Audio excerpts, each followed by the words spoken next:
Good evening friends. ETA business school में आपका स्वागत करते हैं। मनी को अर्न करना और इन्वेस्ट करना क्यों जरूरी है। देखिए, हर इंसान पैसे कमाने के लिए रात दिन मेहनत कर रहा है। सब लोग अपने अपने लेवल पे अपनी अपनी स्किल के हिसाब से लोग मेहनत कर रहे हैं।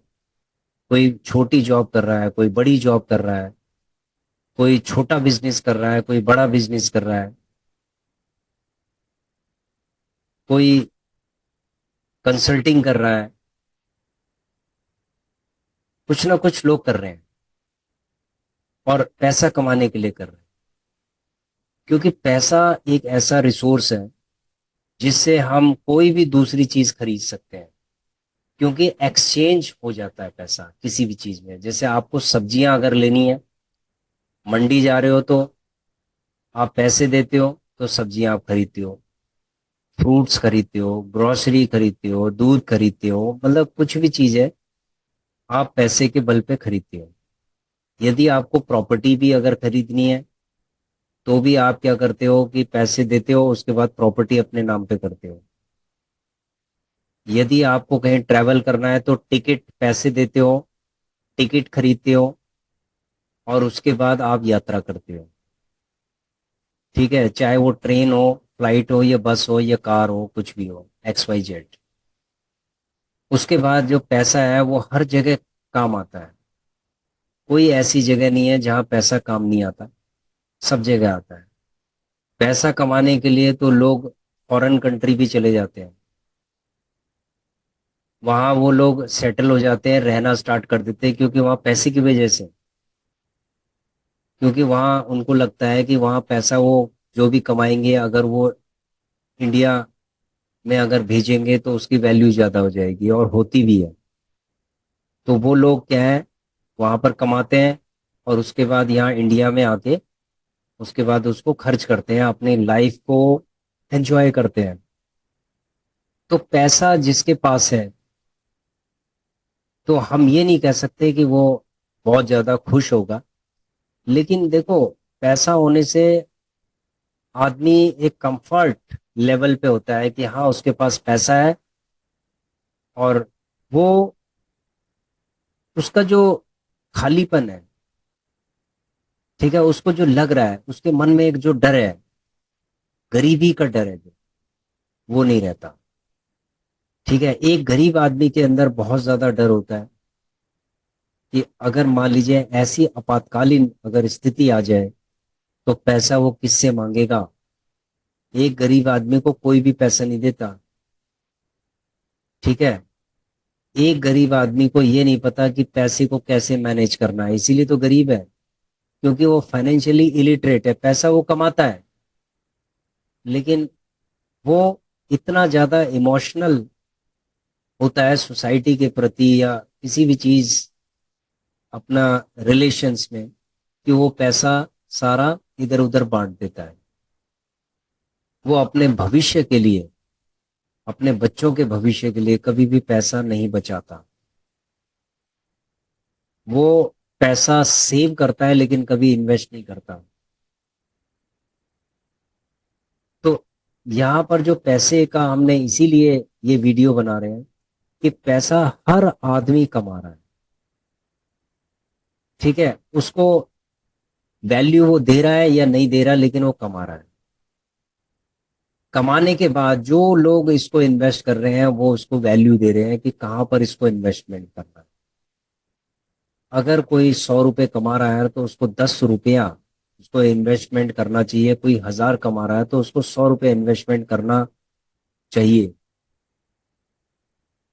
क्योंकि लॉन्ग टर्म में, एक लंबे समय तक अगर वो इन्वेस्टमेंट करता जाता है, करता जाता है, करता जाता है, तो इसका मतलब है कि वो आने वाले समय में उस गरीबी से वो दूर हो सकता है। क्योंकि अगर वो लॉन्ग टर्म में इन्वेस्टमेंट करता है तो जो उसका फंड होगा वो कहीं ज्यादा कंपाउंडिंग होके, और वो एक अच्छा खासा एक फंड उसका बन जाएगा, बड़ा फंड बनेगा। और उसकी हम पूरी गरीबी तो नहीं कह सकते, लेकिन पार्शियल जो गरीबी है उसकी दूर हो जाएगी। ठीक है, गरीब आदमी वो है जो अपने रिसोर्सेज को मैनेज करना नहीं जानता। बहुत सारे मिडिल क्लास में ऐसे लोग हैं जो क्रेडिट कार्ड के उस पे जी रहे हैं। उनको ये लगता है कि उनके पास चार चार पांच पांच क्रेडिट कार्ड है, तो उनको लगता है कि ये क्रेडिट कार्ड के अंदर जो पैसा है ना ये उनका है, लेकिन वो इतने बेवकूफ है कि उनको ये नहीं पता कि चार चार क्रेडिट कार्ड के साल भर के 250 250 हजार हजार रुपए जो वो लोग उसके चार्ज दे रहे हैं, 4,000 तो वही हो गया साल भर का।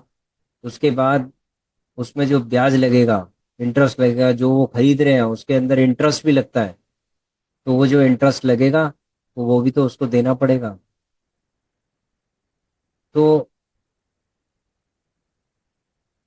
मनी को मैनेज करने के लिए हमें इसको सीखने की जरूरत है।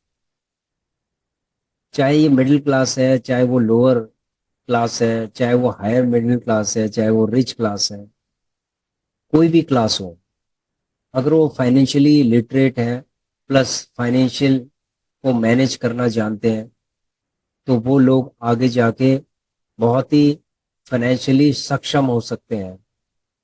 मैं सिर्फ हायर क्लास की बात नहीं कर रहा हूं, मैं सिर्फ एक जो पुअर क्लास है, एक रिक्शे वाला भी अपने बच्चों को करोड़पति बना सकता है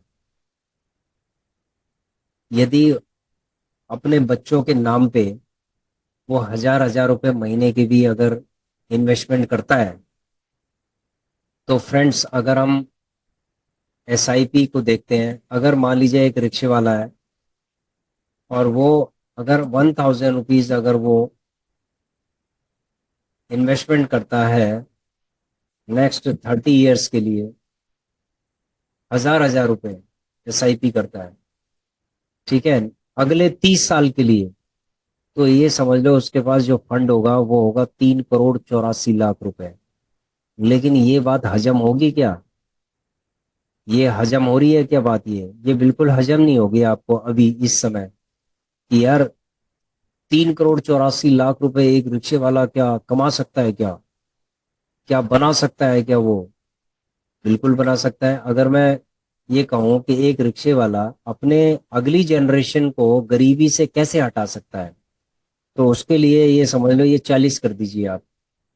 अगर वो हजार हजार रुपए करके 40 साल तक, मान लीजिए एक रिक्शे वाला है, उसकी एज है 25 साल, 30 साल एज है उसकी, तो अगले 30 साल तक मतलब वो 60 साल में जहाँ जाएगा तो 3,84,00,000 रुपए लेके जाएगा वो।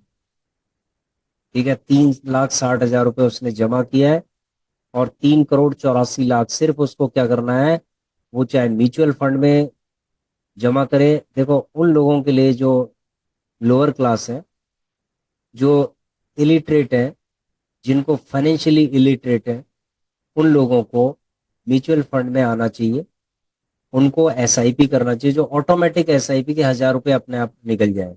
उसमें भी अगर आप ये लगा लो कि अगर 18% का भी अगर रिटर्न मिलता है, और अगर 35 साल के लिए अगर वो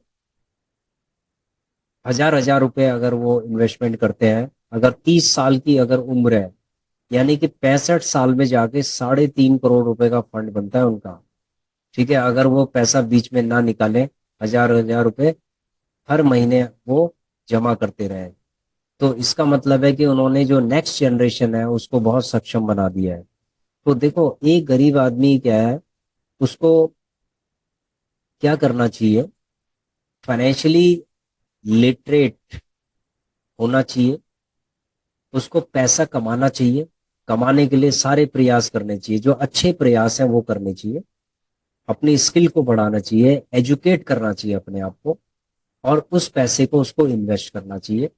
और उसको ये देखना चाहिए, ये समझना चाहिए कि जो मेरी अगली जनरेशन है उसको मैं किस तरीके से फाइनेंशियली एम्पावर करूं। इसी तरीके से हमारा जो देश है ना, इसमें गरीबी मिटेगी।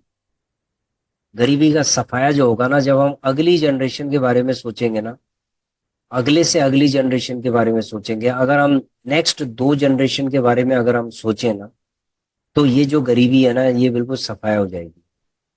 क्योंकि एक रिक्शे वाला ना, उसने एक माइंडसेट बना रखा है, एक ऑटो वाले ने माइंडसेट बना रखा है कि भाई मैं गरीब हूं तो मेरे बच्चे भी गरीब हैं, वो भी गरीब ही रहेंगे, वो भी इसी जिंदगी से गुजरेंगे जिस जिंदगी से हम गुजर रहे हैं। हमें उनके पास, उनके लिए हमें पढ़ाने के लिए पैसे नहीं है, हमें उनके लिए खिलाने के पैसे नहीं है, हम स्ट्रगल कर रहे हैं तो वो भी स्ट्रगल करें। फ्रेंड्स, मैं ये कहना चाहता हूँ कि यदि आप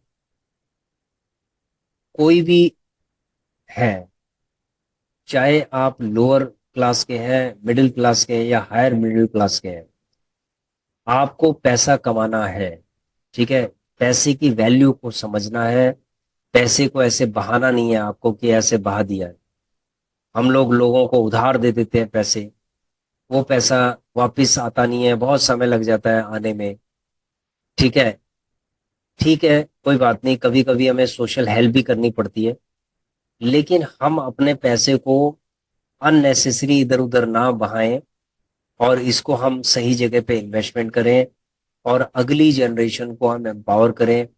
यदि हमारी सपोज हम हमारी एज 35 साल है, तो अगले अगर हमने 40 साल के लिए, अगर हमने अपनी जनरेशन के लिए, चलो अपने लिए नहीं, अपनी जनरेशन के लिए अगर हमने 1000 1000 रुपए अगर हमने इन्वेस्टमेंट किए, हमें सिर्फ ये है कि हमारी जो जनरेशन है उसके लिए हमें करना है।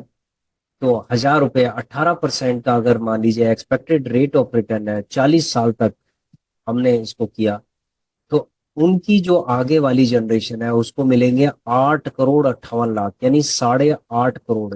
अब आप अप्रोक्सीमेटली आप 8 करोड़ लगा लीजिए कि एक रिक्शे वाला हो, बार्बर हो, या कोई भी हो, XYZ हो, सब्जी वाला हो, कोई भी हो, मतलब मैं लोअर क्लास की बात कर रहा हूँ, तो क्या वो 1000 रुपये महीने का नहीं बचा सकते? क्या अगली जनरेशन के लिए वो क्या 1000 रुपये नहीं बचा सकते क्या? बिल्कुल बचा सकते हैं भाई। वो जो एक दिन का 1000 रुपये कमा रहा है, 500 रुपये कमा रहा है, 1000 रुपये कमा रहा है, 2000 रुपये कमा रहा है, तो मेरी रिक्वेस्ट है उनसे कि वो लोग सबसे पहले अपने आप को लिटरेट करें, फाइनेंशियली पहले समझें इन चीजों को कि भाई पैसा बनता है इन्वेस्टमेंट से, और बिल्कुल बनता है। जैसे हम कमाते हैं इसी तरीके से हम इन्वेस्टमेंट भी कर सकते हैं। और इन्वेस्टमेंट के लिए जो डिसिप्लिन होता है कि आप अपना अकाउंट, डीमैट अकाउंट खुलवाइए, और उस पे आप इन्वेस्टमेंट करना स्टार्ट कर दीजिए। म्यूचुअल फंड में आप इन्वेस्टमेंट करना स्टार्ट कर दीजिए। अगर ETF में नहीं कर सकते हैं तो म्यूचुअल फंड में करिए, लेकिन कहीं ना कहीं अच्छे म्यूचुअल फंड में कीजिए। उसके बाद आपको 40 साल बाद जो आपकी जो जनरेशन होगी, सपोज आप नहीं रहे, तो आपकी जो जनरेशन होगी वो 8.5 करोड़ रुपए लेगी, और उसके बाद आपको याद करेगी कि हमारे माँ बाप ने हमारे लिए इतना कुछ कर दिया है। तो फ्रेंड्स, आपकी जो अगली जनरेशन है वो गरीबी से दूर हो जाएगी। आपने उसको गरीबी से हटा दिया, सिर्फ 1000 रुपए से, सिर्फ 1000 रुपए से आपने हटाया। अगर मान लीजिए है कि आपके पास 1000 रुपए नहीं भी होते हैं, तो क्या आप 500 रुपए इन्वेस्टमेंट कर सकते हैं क्या? 500 रुपए हर महीने, तो भी क्या है, 4.5 करोड़ रुपए उनको 40 साल में मिलेगा। अगर इन्फ्लेशन का इम्पैक्ट भी होगा इसके अंदर, तो आज के जो 1.5 करोड़ रुपए है ना, वो उस टाइम के 4.5 करोड़ के आसपास होंगे। तो आप, फ्रेंड्स, मैं ये कहना चाहता हूँ कि आपने अगली जनरेशन को गरीबी से हटाने के लिए भी आपने प्लान करना है। देखो, जैसे देश डेवलप होने के लिए, यानी कि डेवलप नेशन के लिए बात कर रहा है ना, कि हमें डेवलप होना है, हमें डेवलप होना है, तो वो आगे हम जब 50 साल का सोच रहे हैं ना, 100 साल का सोच रहे हैं, तो आपको भी अपनी जनरेशन, जो अगली जनरेशन है, इसके बारे में भी सोचना है, और उससे अगली जनरेशन के बारे में भी सोचना है। आपको अगली जनरेशन को ये सिखाना है कि बेटा, हम आपके लिए कर रहे हैं ना, ठीक है, हम रहे ना रहे, लेकिन आप इस गरीबी से आप दूर हो जाओगे। उसके बाद जो अगली जनरेशन होगी, आपसे अगली जनरेशन होगी, आपको उसके लिए भी सोचना है। इस तरीके से आप क्या है कि अपनी जो आगे वाली जनरेशन को है उसको आप फाइनेंशियली एम्पावर कर सकते हैं, और उसको आप गरीबी से हटा सकते हैं। तो गरीबी हटाने का, फ्रेंड्स, एक ये ये तरीका है, बहुत सारे तरीके हो सकते हैं, लेकिन ये बहुत ही साफ सुथरा तरीका है और बहुत ही ईमानदारी वाला तरीका है। इसमें कोई भी बेईमानी नहीं है। आप मेहनत से कमा रहे हैं और उसको इन्वेस्टमेंट कर रहे हैं।